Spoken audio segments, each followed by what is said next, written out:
Cube root. ठीक है, अभी तक हमने जो डिस्कस किया था वो स्क्वायर रूट का पार्ट डिस्कस किया था। ठीक है, अगर किसी को स्क्वायर रूट पढ़ना है तो इससे पहली वाली क्लास को आपको देखना है और यहां से हम क्यूब रूट को डिस्कस करते हैं। चलेगा, तो सबसे पहले तो मैं बताता हूं आपको कि क्यूब रूट किस तरह से निकाला जा सकता है। तो एक तो वही हमारी जैसे स्क्वायर रूट में हम फैक्टराइजेशन मेथड लगाते थे, ऐसे ही उसके थ्रू भी हम क्यूब रूट निकाल सकते हैं, लेकिन वो बहुत ही ज्यादा टाइम कंज्यूमिंग मेथड होगी, इसलिए हम डायरेक्ट ट्रिक की तरफ आते हैं। कुछ क्वेश्चन ऐसे मैं डिस्कस करने वाला हूं जिसके थ्रू मैं आपको फैक्टराइजेशन मेथड भी क्यूब रूट के अंदर डिस्कस करूंगा।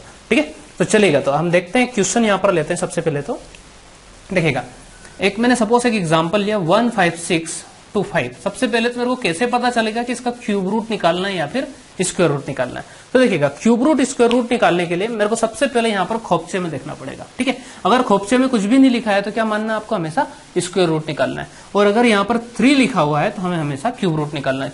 4 लिखा है तो हमें 4-4 के पेयर बनाने पड़ेंगे। क्यूब है तो यहाँ पर 3-3 के पेयर बनाने पड़ेंगे, और कुछ भी नहीं है तो हमें 2-2 वाला केस स्क्वायर रूट का हम निकालेंगे। ठीक है, अब इसका हमें क्यूब रूट निकालना है तो लॉन्ग नॉर्मल तरीके से हम करेंगे तो काफी टाइम लगेगा। इसके लिए मैं डायरेक्ट यहाँ पर आपको ट्रिक डिस्कस करता हूं। तो यहाँ पर हमें सबसे पहले तो 2 स्टेप को याद रखना है। ठीक है, बहुत आसान है, कुछ डिफिकल्ट नहीं है एक प्रकार से देखा जाए तो। सबसे पहले मैं आपको स्टेप फर्स्ट डिस्कस करता हूं। ठीक है, देखिए सबसे पहला जो आपको काम करना है वो क्या करना है, लास्ट की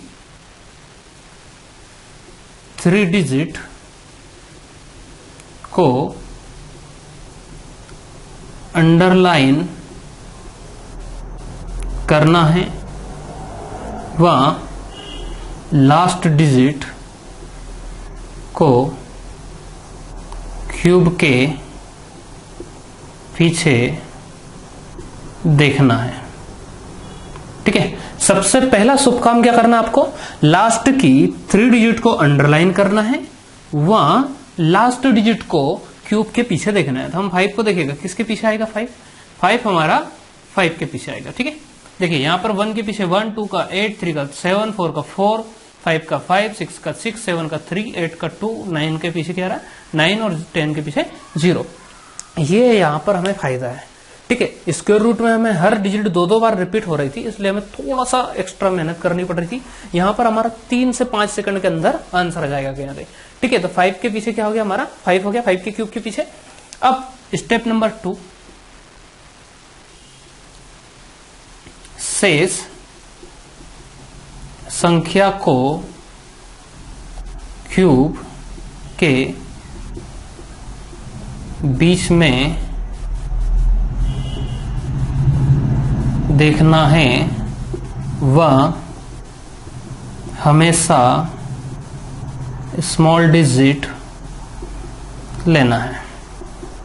क्लियर, क्या करना है अगला काम हमें, शेष संख्या को, शेष संख्या कितनी बची यहाँ पर, 3 डिजिट को हमने अंडरलाइन कर दिया यहाँ पर, तब हमारी शेष जो संख्या है वो कितनी है, 15 है। ठीक है, अब शेष संख्या को क्यूब के पीछे देखना है, ठीक है, क्यूब के बीच में देखना है। तो 15 हमारा किस किस के बीच में बताइए, 15 हमारा 8 के और 27 के बीच में है। किसके बीच में, 8 और 27 के बीच में 15 आता है। और हमेशा हमें स्मॉल डिजिट लेना है। स्मॉल डिजिट क्या होगी यहाँ पर, 2 और 3 के क्यूब के बीच में हमारा क्या आएगा, यहाँ पर 15 आएगा। तो हमें क्या लेना पड़ेगा, यहाँ पर 2 लेना पड़ेगा, राइट। तो आंसर क्या होगा हमारा 25 is the right answer. Is that clear. अगर किसी प्रकार का डाउट हो तो बिल्कुल आप पूछिएगा अगेन, और मैं 1-2 क्वेश्चन इस पैटर्न पर आपको सॉल्व करके बताता हूं, चलेगा। क्लियर, चलिए अगला क्वेश्चन में लेता हूं।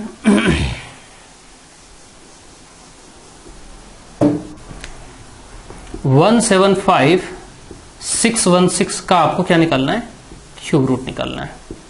ठीक है, तो देखिएगा अब क्या करेंगे हम, सबसे पहले अगेन लास्ट की 3 डिजिट को अंडरलाइन करेंगे। ये हमने लास्ट की 3 डिजिट को अंडरलाइन किया। ठीक है, अब यहां पर हम देखेंगे 6 मेरे को बताइए किस किस के बीच में आ रहा है, 6 किसके पीछे आ रहा है, तो 6 हमारा किसके पीछे आ रहा है, 6 के क्यूब के पीछे क्या आ रहा है, 6 आ रहा है। तो यहां पर मैंने 6 लिख दिया। ठीक है, उसके बाद अगला काम क्या करेंगे हम, शेष संख्या को देखेंगे। शेष संख्या कितनी होगी, 175 हमारा किस किस के बीच में आ रहा है, 175 हमारा 5 और 6 के बीच में आ रहा है। कहां आ रहा है, 5 और 6 के बीच में आ रहा है। ठीक है, तो अब हम क्या लेंगे, यहाँ पर स्मॉल डिजिट लेना है। स्मॉल डिजिट कितनी आ गई हमारी, 5। तो 56 हमारा क्या हो जाएगा आंसर। मतलब मैं कहूं तो ये 175,616 जो है 56 का क्यूब है। ठीक है, चलेगा। एक क्वेश्चन और लेते हैं हम।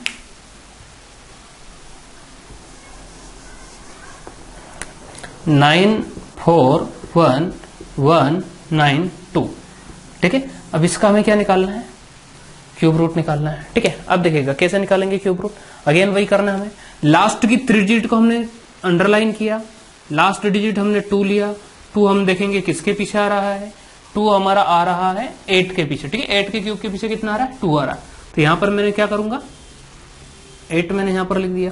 ठीक है, अब उसके बाद अगला क्या काम करना है हमें, शेष संख्या देखना। शेष संख्या कितनी होगी हमारी 941। 941 किस किसके बीच में आ रहा है, ये 9 और 10 के क्यूब के बीच में आ रहा है। तो क्या लेंगे हम यहाँ पर 9 ले लेंगे, तो 98 क्या हो जाएगा, हमारा आंसर हो जाएगा। क्लियर, चलिए। तो बहुत ही आसान, बहुत ही सिंपल है, कुछ भी आपको नहीं करना। ठीक है, एक बार और इसको सभी को आप नोट कर लीजिए। ठीक है, और इसके कुछ मैं अब आपको एग्जाम्पल देता हूं, उनको आपको सॉल्व करना है और साथ ही साथ कमेंट भी करना है। ठीक है, इससे पहले वाली क्लास में मात्र एक ही स्टूडेंट ने क्वेश्चंस को सॉल्व कर आंसर दिया था। ठीक है, वीरेंद्र चौहान ने ही खाली आंसर दिए थे, उसके अलावा किसी ने भी आंसर नहीं दिया था। ठीक है, और मैंने पिछली क्लास में बताया था सभी को आंसर करना है। तो कुछ 3-4 क्वेश्चंस मैं आपको यहाँ पर होमवर्क के पार्ट में देता हूँ, इनको आपको सॉल्व करके सभी को कमेंट करना है। ठीक है, देखते देखते सॉल्व हो जाएंगे, तो आपको कॉपी और पेन उठाने की जरूरत भी नहीं पड़ेगी। ठीक है, सभी का क्यूब रूट निकालना आपको 103823। ठीक है, इसका क्यूब निकालना आपको। सेकंड क्वेश्चन, ठीक है, 46656। Third question 592704। Fourth question 753571। ये चारों क्वेश्चंस आपको सॉल्व कर इनका आंसर आपको कमेंट करना है। ठीक है, मैं तभी मानूंगा कि आप पढ़ाई कर रहे हैं। चलेगा, कर लीजिएगा, जल्दी से नोट कर लीजिए, या तो आप देखते देखते ही इनके आंसर्स दे सकते हैं। ठीक है, मात्र 3 से 5 सेकंड लगेंगे। लास्ट की 3 डिजिट देखना है, लास्ट डिजिट को क्यूब के पीछे देखना है, शेष संख्या को देखना है किस किस के बीच में, छोटी बड़ी संख्या को लेना है और डायरेक्ट हमारा आंसर आ जाएगा। क्लियर, चलेगा। तब मैं इसको रब करता हूं, अगले क्वेश्चन की तरफ हम बढ़ते हैं। अब ठीक है, 3 से 4 क्वेश्चन हमने डिस्कस किए, अब क्वेश्चन नंबर 5 से हम आगे बढ़ते हैं। देखिए, क्यूब रूट के अंदर 4⁻12/125 का आपको क्यूब रूट निकालना है। ठीक है, तब इस क्वेश्चन को किस तरीके से हम सॉल्व करेंगे यहां पर देखिएगा। तो सबसे पहले तो ये क्वेश्चन हमारा मिक्स्ड फ्रैक्शन में है, और मिक्स्ड फ्रैक्शन से इसको प्रॉपर फ्रैक्शन के अंदर या इम्प्रॉपर फ्रैक्शन में हम इसको चेंज करेंगे। ठीक है, तो सबसे पहले 125 का मल्टीप्लाई मैं 4 में करूंगा तो कितना होगा, 125 का मल्टीप्लाई में 4 में करूंगा तो 500 होगा, और 500 को मैं 12 में ऐड कर दूंगा। ठीक है, तो ये कितना हो जाएगा हमारा 512 डिवाइड बाय 125। क्लियर, सबसे पहले क्या करूंगा, 125 का 4 में मैं गुणा करूंगा, फिर उसको इस 12 में ऐड कर दूंगा, तो उससे मेरा आएगा 512, और नीचे 125 ऐसा कैसा ही रहेगा। अब आगे क्या करना हमें, 512 हमारा किसका क्यूब होता है, अभी हमने डिस्कस किया 8 का क्यूब होता है, तो यहां पर मैंने 8 रख दिया, और नीचे 125 जो होता है हमारा किसका क्यूब होता है, ये 5 का क्यूब होता है। तो 5/8 हमारा क्या हो जाएगा, यहाँ पर आंसर हो जाएगा। क्लियर, बहुत ही सिंपल लेवल से मैं डिस्कस कर रहा हूं। ठीक है, 0 लेवल से हम स्टार्ट कर रहे हैं, धीरे धीरे हम आगे बढ़ते जाएंगे। चलेगा, क्लियर सभी का, कर दे रहा इसको।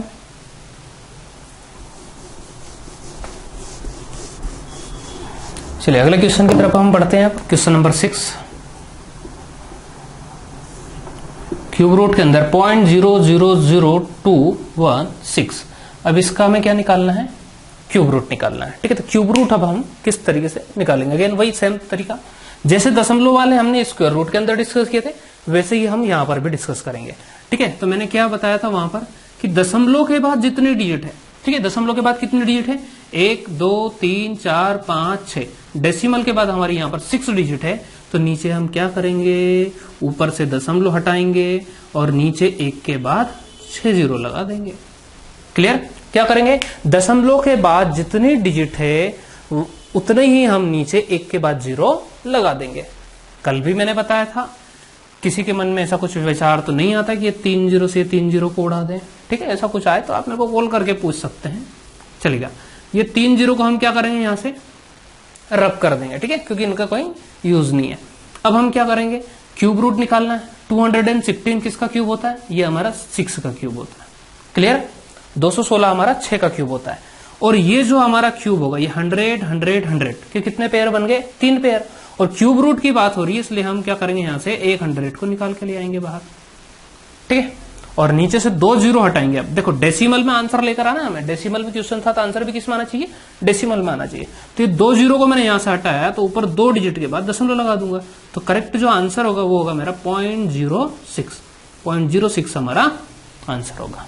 क्लियर, चलेगा, बहुत ही सिंपल है, ठीक है, करेगा नॉट। चलेगा, अब अगले क्वेश्चन की तरफ बढ़ते हैं।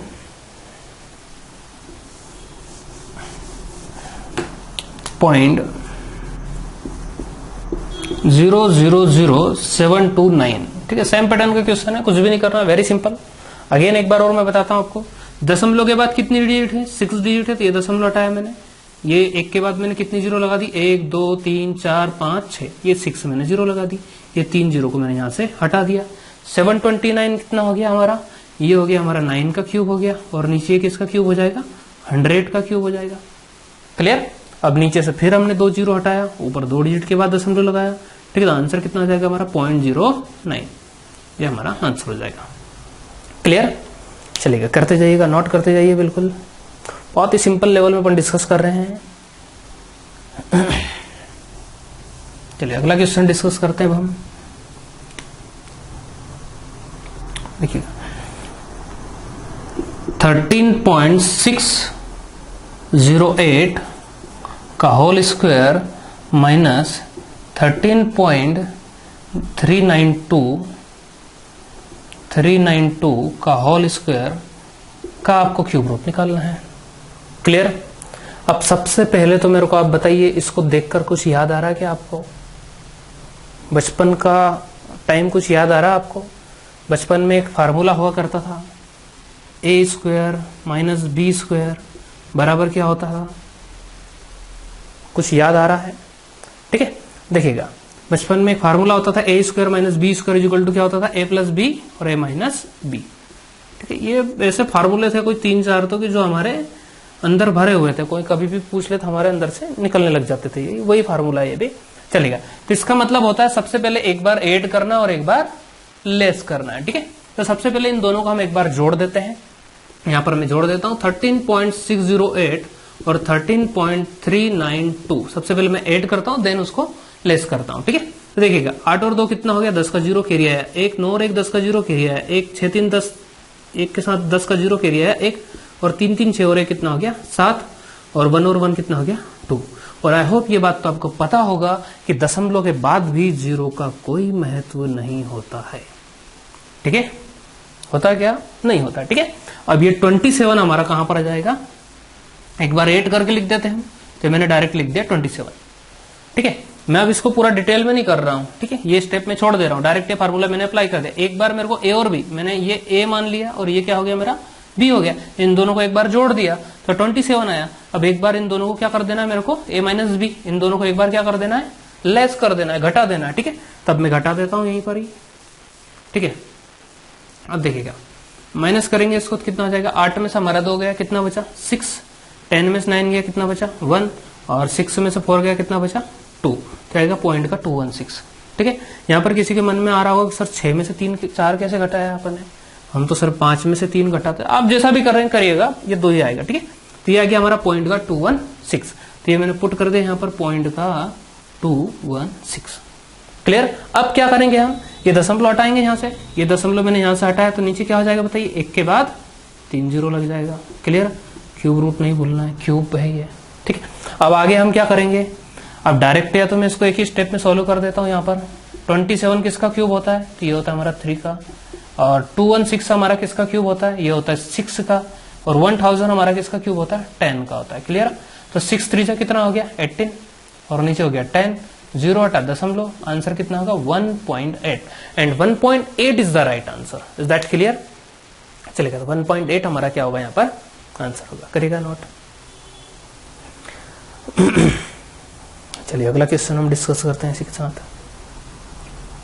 बहुत ही सिंपल है, कुछ नहीं करना। ये छोटे छोटे कुछ फार्मूले हैं, इनको आपको याद रखना है। वैसे तो एक टॉपिक आएगा उसके अंदर मैं ये सब भी डिस्कस करने वाला हूँ, ठीक है, लेकिन यहाँ पर आप जिनको नहीं पता है वो इनको कर सकते हैं, क्योंकि बहुत सारे लोगों ने बचपन में क्या होंगे, बचपन के पाप किए होंगे बिगाड़ने के लिए कि ये क्वेश्चन बिल्कुल गलत आ ही जाए, ठीक है। अब 27 का हम फिर क्यूब निकालेंगे, कितना होगा 3, ठीक है, और नीचे किसका हो गया 10 प्लस 2/10, 10 और 10 का एलसीएम लेंगे, कितना आएगा 10, 3 और 2 कितना हो गया 5, 0 हटा दशमलव, तो आंसर कितना होगा 0.5 क्या होगा हमारा आंसर होगा। आई होप इतना क्लियर सभी का, कर लीजिएगा नोट आप सभी इसको। और किसी प्रकार का डाउट हो, डिफिकल्टी हो तो बिल्कुल पूछते जाइएगा। चलिए मैं इसको रब करता हूं। अब जैसे कि मैंने कल डिस्कस किया था कि कुछ क्वेश्चंस ऐसे होते हैं कि जिनमें मल्टीप्लाई करने का बोले या डिवाइड करने का बोले, ठीक है, जो हमने स्क्वायर रूट के अंदर भी डिस्कस किया था, वो क्वेश्चन मैं अगेन अब डिस्कस करता हूं। आप या तो ऐसा कीजिएगा कि कभी कभी मैं जैसे क्वेश्चन लिखता हूं तो क्वेश्चन की जगह पर आप वीडियो को रोक दीजिए, उस क्वेश्चन को खुद के लेवल पे सॉल्व कीजिए, फिर उसके बाद आप उसको सॉल्यूशन को देखिएगा, तो उससे आपको ये समझ में आएगा कि यार एक्चुअल में हम कहाँ गलती करते हैं। क्योंकि बहुत बार मैंने देखा ये जब फेस टू फेस क्लासेस जब मैं लेता हूँ तो स्टूडेंट बहुत जगह गलती करते हैं, खतरनाक खतरनाक करतब दिखाते हैं, बोले सर ऐसा भी कर सकते हैं क्या, ऐसा भी कर सकते हैं क्या। तो ये देखने को मेरे को वहां पर सौभाग्य जैसे प्राप्त हुआ है, तो आप भी एक बार उसको खुद करके देखें, तब आपको रियलाइज होगा कि कहाँ हमारी मिस्टेक्स वगैरह हो रही है, ठीक है। जैसे ये अगले जो 2 क्वेश्चन में कराने वाला हूँ, इन क्वेश्चन को पहले आपको वीडियो को रोकना है, या तो आप देख भी सकते हैं, या फिर वीडियो को पहले रोक कर उस क्वेश्चन को सोल्व कीजिए, उसके बाद उसका सोल्यूशन देखिएगा, तो आपको एक्चुअल में आइडिया लगेगा कि कहाँ हमारी गलती हो रही है। क्योंकि मैंने अक्सर अभी एक क्वेश्चन में डिस्कस करूंगा, उसमें अक्सर स्टूडेंट गलती करते हैं। चलिए क्वेश्चन नंबर 12, 1029 को किस छोटी से छोटी संख्या से गुणा करें कि गुणनफल पूर्ण घन हो। पॉइंट टू बी नोटेड, क्या बोला मैंने, घन पूर्ण घन हो। इससे वाले पहले वाले जब हमने स्क्वायर रूट में क्या था तो क्या बोला था मैंने, पूर्ण वर्ग हो, ठीक है। 1029 को किस छोटी छोटी संख्या से गुणा करें कि प्राप्त संख्या एक पूर्ण घन हो, यह होगी, ठीक है। अब देखिएगा, सबसे पहले क्या करूंगा मैं, अगेन फैक्टर निकालूंगा। 1029 कि मैंने फैक्टर निकाले, सबसे पहले मैं इसको किससे डिवाइड करूंगा, ठीक है, 9, 10, 11 और 12, तो ये 3 के टेबल में आता है, तो मैं इसको 3 से डिवाइड करूंगा। 3 3 जा 9, 3 4 जा 12 और 3 3 जा 9। क्लियर। अब क्या करेंगे हम इसको, 4 5 6 7 8 9 10 से 3 से तो डिवाइड होगा नहीं, 2 से नहीं होगा, 4 से नहीं होगा, 5 से नहीं होगा, ठीक है, तो 6 से नहीं होगा, 7 से करते हैं अब इसको। 7 से कितनी बार कैंसिल हो जाएगा, 4 टाइम कैंसिल हो जाएगा, 7 से 9 टाइम कैंसिल हो जाएगा। क्लियर। अब इसको 7 से अगेन कैंसिल करते, 7 7 जा 49 और 7 1 जा। क्लियर। अब हम क्या करेंगे, ये लिखा मैंने 7 इंटू 7 इंटू 7 इंटू 3। क्लियर। ये 7 का तो हमारा क्या बन गया यहाँ पर बताइएगा, पेयर बन गया। 3 3 का पेयर बनाना है, क्योंकि यहाँ पर बात हो रही पूर्ण घन, परफेक्ट क्यूब की बात हो रही, ठीक है। अगर परफेक्ट स्क्वायर की बात होती है हमारा कितने कितने का पेयर बनता, 2 2 का पेयर बनता, ठीक है। लेकिन यहाँ परफेक्ट क्यूब की बात हो रही, तो इसलिए हमने 3 का पेयर बनेगा, तो एक पेयर तो हमारा बन गया है। अब अगला हमें पेयर बनाना, तो अगला पेयर बनाना है किसका, 3 का। अब 3 का पेयर बनाने के लिए कितने 3 से मल्टीप्लाई करना पड़ेगा, 2 3 से मल्टीप्लाई करना पड़ेगा। कितने 3 से मल्टीप्लाई करना पड़ेगा, 2 3 से मल्टीप्लाई करना पड़ेगा। 3 3 का कितना हो गया 9, और 9 ही क्या होगा हमारा आंसर होगा। क्लियर। चलिए करेगा नोट इसको भी, बहुत ही सिंपल है, आया सेम पैटर्न का क्वेश्चन व्यापक एग्जाम्स के अंदर पूछा गया है। अब चाहे तो पीवी से आपको सारे प्रीवियस ईयर की एग्जाम के क्वेश्चंस पेपर मिल जाएंगे, आप उनको भी धीरे धीरे धीरे धीरे सर्च कर, जैसे अपन ने स्क्वायर रूट क्यूब रूट पढ़ा है, तो इसके सारे क्वेश्चन आप ढूंढ ढूंढ उनको लगाते जाइएगा, ताकि आपको और क्लियरिटी आती रहेगी कि एग्जाम का लेवल क्या है। चलिए अगला क्वेश्चन अब हम डिस्कस करते हैं, क्वेश्चन नंबर 13। 3600 को किस छोटी से छोटी संख्या से भाग दिया जाए कि भागफल पूर्ण घन हो। क्लियर? 3600 को किस छोटी छोटी संख्या से भाग दिया जाए कि भागफल एक पूर्ण घन हो। तो सबसे पहले मैंने लिखा 3600। क्लियर? इसका सबसे पहले मैं क्या करूंगा, फैक्टराइजेशन मेथड अप्लाई करूंगा यहां पर मैं। ठीक है, सबसे पहले मैंने इसको 2 से डिवाइड किया। 2 से कितनी बार कैंसिल हो जाएगा? 1800 टाइम्स, 2 से 900 टाइम्स, अब 2 से 450 टाइम्स। ठीक है, अब 2 से कितनी बार कैंसिल हो जाएगा? 225 टाइम्स। ठीक है, अब ये कैंसिल होगा क्या? नहीं होगा। अब 3 से कैंसिल करते हैं इसको, 3 से 7 टाइम्स और 3 से 5 टाइम्स। ठीक है, अगेन 3 से कैंसिल हो जाएगा। 3 2 जा 6, 3 5 जा 15। क्लियर? अब मैं इसको किससे डिवाइड कर देता हूँ? 5 से। ये 5 से 2, 5 5 जा 25 और 5 1 जा 5। ठीक है, थोड़ा प्रॉब्लम आ रहा होगा, नीचे ये 2 टाइम्स मैंने 5 लिखा। ठीक है, अब देखिएगा मैं डायरेक्ट इसको पूरा इधर लिख देता हूँ। ये हो गया हमारा 2 into 2 into 2 into 2 into 3 into 3 into 5 into 5। Clear? अब देखिएगा क्या बोला गया क्वेश्चन के अंदर कि हमें किस छोटी से छोटी संख्या से भाग दिया जाए कि भागफल पूर्ण घन हो। अब समस्या कहां पर होती? यहां पर होती है। ठीक है, अब पेयर हमने 1 का बनाया तो ये हमारा 2 का पेयर बन गया। ठीक है, 1 ये हमारा पेयर बन गया। अब हमें पेयर बनाना है 1 2 का पेयर, 1 3 का, 1 5 का, अगर मल्टीप्लाई करने का बोलता तो। ठीक है, लेकिन यहां पर क्या बोला गया कि किस छोटी से छोटी संख्या से इसको डिवाइड करें। तो किस छोटी से छोटी संख्या से डिवाइड करेंगे? हम इसी संख्या से डिवाइड कर देंगे। अगर हम यहाँ पर मल्टीप्लाई वाला क्वेश्चन होता तो 2 बार हमें 2 से मल्टीप्लाई करना पड़ता, 1 बार 3 से और 1 बार 5 से। इसलिए स्क्वायर रूट और क्यूब रूट में ये गलती देखने को मिलती है। ठीक है, तो डायरेक्ट में 2 3 3 5 और 5 इससे इसको डिवाइड कर दिया। ठीक है, ये पूरा आपस में कैंसिल हो गया। ठीक है, अब इसका मैं मल्टीप्लाई कर देता हूँ। 5 5 जा 25, 3 जा 75, 2 जा 150, 3 जा 450। तो ये 450 हमारा क्या हो जाएगा? आंसर हो जाएगा।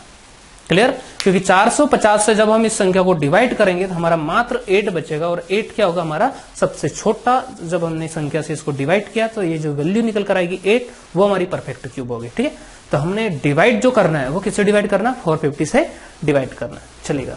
क्लियर यहां तक? आई होप सभी का। चलिए, इतना आप सॉल्व कीजिएगा।